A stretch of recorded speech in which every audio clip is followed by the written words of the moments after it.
সম্পাদিকা সভানেত্ৰীকে আদি কৰি উপস্থিত সকলোটি ৰাইজলৈ মই গভীৰ আন্তৰিক শ্ৰদ্ধা নিবেদন কৰিছোঁ আৰু ৰঙালী বিহুৰ ওলগ জ্ঞাপন কৰিলোঁ।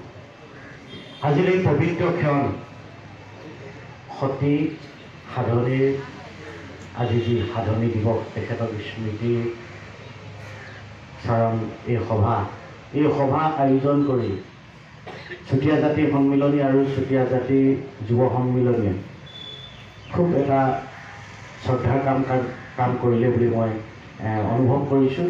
মই এই চেগতে কুণ্ডিল লেখিকা সমাৰোহকো ধন্যবাদ জ্ঞাপন কৰিছোঁ। আজি কিছু বছৰ আগত তেখেতলোকেও সাধনী দিৱস শদিয়াত উদযাপন কৰি গৈছে আৰু তাৰপিছতে আজি আমি ৰাজহুৱাভাৱে আজি এই উদযাপনটো দেখিবলৈ পাইছোঁ বা আমি ভাগ ল'বলৈ সুযোগ পালোঁ। গতিকে মই চুতীয়া জাতি সন্মিলন আৰু যুৱ সন্মিলনলৈ মই গভীৰ আন্তৰিক শ্ৰদ্ধা নিবেদন কৰিছোঁ।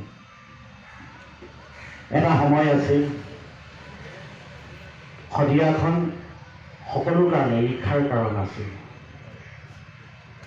যদিওবা দুৰ্গম বাট পথ আছিল তথাপিও কিন্তু শদিয়ালৈ বহুদূৰ বাট কৰি টিবেটৰ পৰা ভূটানৰ পৰা মানুহ আহিছিল বেপাৰ বাণিজ্য কৰিবলৈ, শদিয়াক জানিবলৈ, শদিয়াত পূজা পাৰ্বণত অংশগ্ৰহণ কৰিবলৈ। বহু টিবেটী লোকে সেই সময়ত কিৰাত ধৰ্মাৱলম্বী লোকসকলে আমাৰ কেঁচাইখাতি হলত কামেশ্বৰী মন্দিৰত উগ্ৰতা ৰূপত স্মৰণ কৰি তেখেতলোকে ইয়াত পূজা অৰ্চনা কৰিবলৈ আহিছিল। সেই সময়ছোৱাতে আমাৰ ইয়াত ধীৰ নাৰায়ণ নামৰ এজন ৰজাই শাসন কৰিছিল। সেই ধীৰ নাৰায়ণ ৰজাই বহুদিন অতিক্ৰম কৰাৰ পিছতো কোনো সন্তান সন্ততি হোৱা নাছিল। তেখেতে বহুত যাগ যজ্ঞ পূজা অৰ্চন কৰাৰ পাছত সাধনা কৰি কৰি এটি কন্যা সন্তানৰ মুখ দেখা পালে। সেয়েহে সেই কন্যা সন্তানটিৰ নামেই ৰাখিছিলে সাধনী। সাধনা কৰি পোৱাৰ কাৰণে সাধনী। এই সাধনী বহুত মৰমৰ আছিল, বহুত আদৰৰ আছিল, আশাৰ আছিল। আৰু সেই সময়ত ভাৰতবৰ্ষৰ বিভিন্ন প্ৰান্তত যেতিয়া কন্যা বিবাহৰ উপযুক্ত হয় তেতিয়া বিভিন্ন পন্থাৰে বৰ নিৰ্বাচন কৰে। যেতিয়া সাধনী ডাঙৰ হ'ল, বিবাহৰ উপযুক্ত হ'ল, তেতিয়া তেখেতৰ কাৰণেও দেউতাকে চিন্তা চৰ্চা কৰিলে।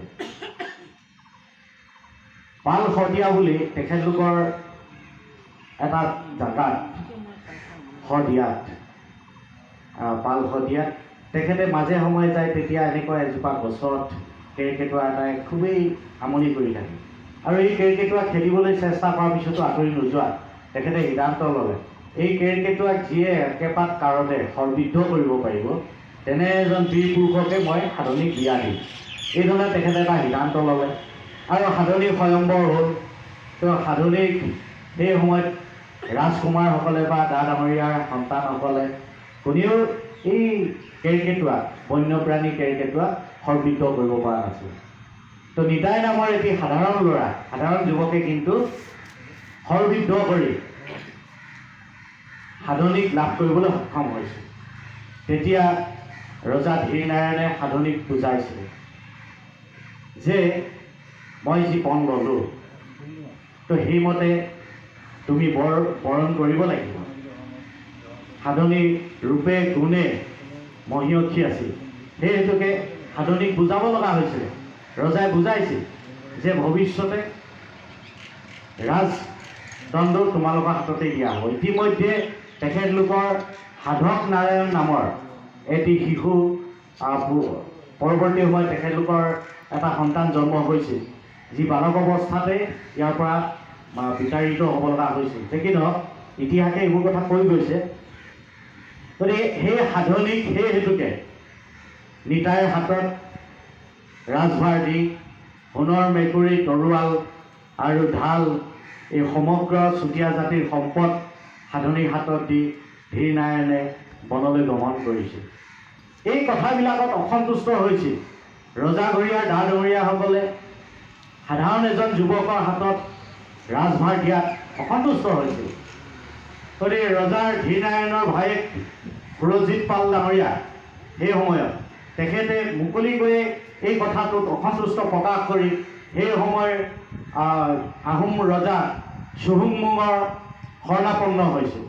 স্বৰ্গদেউ চুহুংমুঙৰ শৰণাপন্ন হৈছিল আৰু স্বৰ্গদেউ চুহুংমুঙৰ ওচৰত চুতীয়া ৰাজধানী